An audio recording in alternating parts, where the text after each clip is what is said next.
All right, music fans, welcome back. Harmless Dave here, talking about real music in real time for real people just like you and just like me.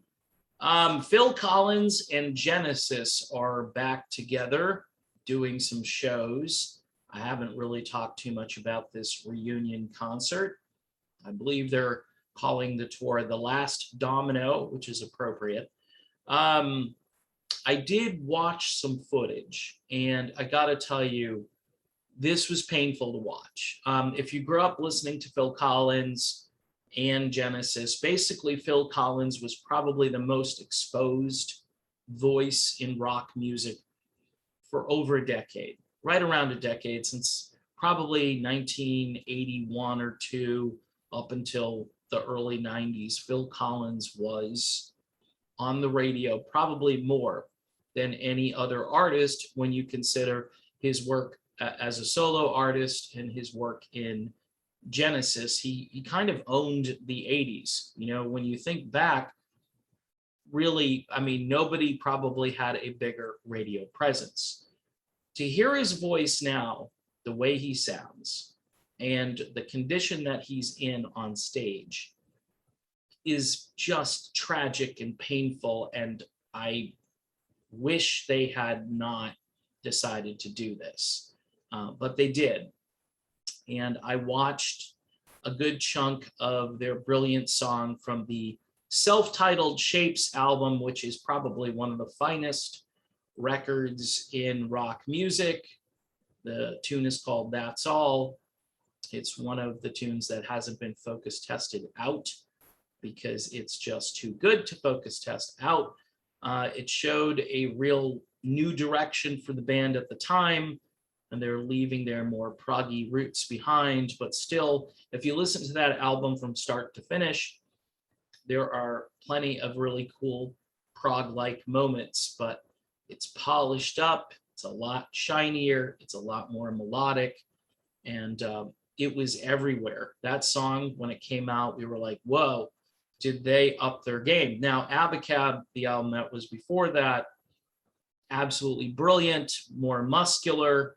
The title track to that album is one of those late night cruising, like in the car, down the dark highway type songs. You put that next to like Twilight Zone by Golden Earring and, you know, The Confessor by Joe Walsh or something, and you make a nice sort of AOR rock sandwich out of it. I mean, one of the great sort of instrumental pieces in the song, just a really cool track. But all that to say, the 2021 version of this is hanging on by a thread.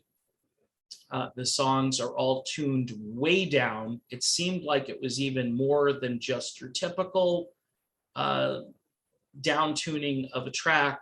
I listened to it, and where it started, it almost didn't sound like the song. I mean, it did, but it didn't. And you know, normally when they will take something down like a half step, it still kind of resembles the song. And a lot of people are just fooled. They don't even know. But Phil does not sound good. He just doesn't sound good. His voice is worn out. And he's like trying to sit upright in a chair most of the time. And he's got nerve damage, I believe, in his back, his shoulders, and in his hands. This was just not a good idea. I know he did a tour a couple of years ago with his son, Nick, and Nick is back with Genesis playing drums. That was their solution. Daryl Sturmer is there, who is just a brilliant guitarist who doesn't get a lot of praise. Obviously, Tony Banks and Mike Rutherford are there.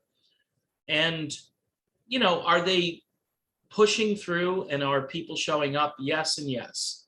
If it's a way to say goodbye to one of the great artists, and I'm focusing on Phil, those other guys are very important. Tony Banks, Mike Rutherford, Daryl Sturmer. I mean, they're all really important. And Nick on drums doing a fine job. And then they have I'm sure, a cast of supporting musicians who make the concert a reality or help to do so. If it's a way to say goodbye to Phil, And just to put this to bed, it is called The Last Domino. And it's not this big, long, extensive tour, but this isn't ending on a high note. This is not the image you want. It's kind of like you want to, like with your parents or whoever in life, you want to sort of remember them maybe more in their prime.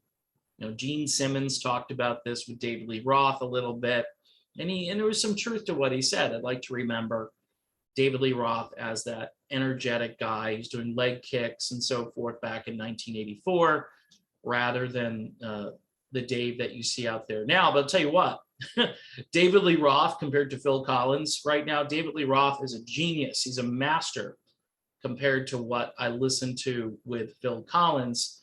Not necessarily vocally, but having energy and a vibe, that you just feel like, okay, this guy should be out there performing. Roth, you can make the case that he's just crazy and it might be interesting. Whereas Phil, you're sitting there like, okay, no, you shouldn't be doing this. This is just, like I said before, it's kind of like elder abuse. And that's how I feel about it. I mean, you may think, wow, he's doing okay based on all the stuff he's been through. Dave, do you know what yeah, I do know what he's been through. But that doesn't make this any better to watch and listen to. So in any event, if you're a fan of Genesis and you want to hear them live, go back and listen to Three Sides Live. It's an absolute masterpiece. And I know they put out, I think, a live album in the late 80s as well that you can listen to. And Phil Collins, he's done some great live records over the years. I mean, this is not a strong way to go out, and this will leave an impression that I think a lot of people will probably want to forget about, unless you're just a really hardcore person on this and you, for sentimental reasons, you want to see Phil Collins and Genesis one more time. I can kind of understand where you're coming from. Nobody thought this reunion would ever happen. And my guess is it probably shouldn't have happened. I mean, if Phil were in better shape, I would say, sure, do it. Physically speaking, even if he couldn't sing all that well, the combination of the vocals and watching him in the chair, I think on the last tour with his son, he actually fell out of his chair during the show. So, I mean, he doesn't have a lot of strength to do very much. It's amazing that he can sing all these songs during the evening. I guess you have to hand it to him there. So that's my video. I don't like reporting on sort of negative stuff like this, but it just is what it is.